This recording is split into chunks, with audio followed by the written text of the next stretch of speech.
పరీక్షా ఫలితాలు ప్రకటించబడినవి. The exam results వా ఎందుకు పెట్టానండి? ఎగ్జామ్ ఫలితాలు బహువచనం అండి, అందుకని వా పెట్టాను. బహువచనం వస్తే అంటే people, children, boys, girls, teachers, lecturers ఇలాంటివన్నీ వా. ద ఎగ్జామ్ రిజల్ట్స్ వా announced. ఎలా చెప్పాలండి? announced.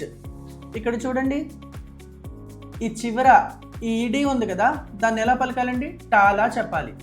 announced కాదండి, announced. ఎందుకు ఎలాగా అంటే మిస్డ్. ఎప్పుడైనా సా శబ్దంతో ఎండ్ అయిన ఒక రెగ్యులర్ వర్బ్ ఉంటే V1లో, V2, V3లో దాన్ని టాలా చెప్పాలి. Missed, kissed, faced, announced, renounced. అలా సా శబ్దంతో వచ్చిన వాటిని తర్వాత పెట్టే ఈడీని టాలా చెప్పాలి. Right? The exam results were announced. Next అండి, 6th one. సమావేశం నిర్వహించబడలేదు. నెగిటివ్ తీసుకున్నామండి. The meeting was not organised. The meeting was not organised. The meeting was not conducted. ఏంటండి? కండక్టెడ్. ఎప్పుడైనా ఇది కూడా చూద్దాం. కండక్టెడ్ టీఈడి వస్తే ఎలా చెప్పాలండి? టీఐడిగా చెప్పాలి.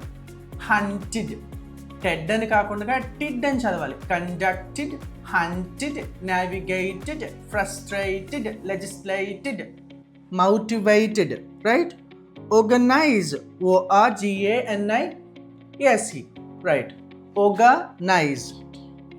ఆర్గనైజ్డ్. సమావేశం నిర్వహించబడలేదు. The meeting was not organised. The meeting was not conducted.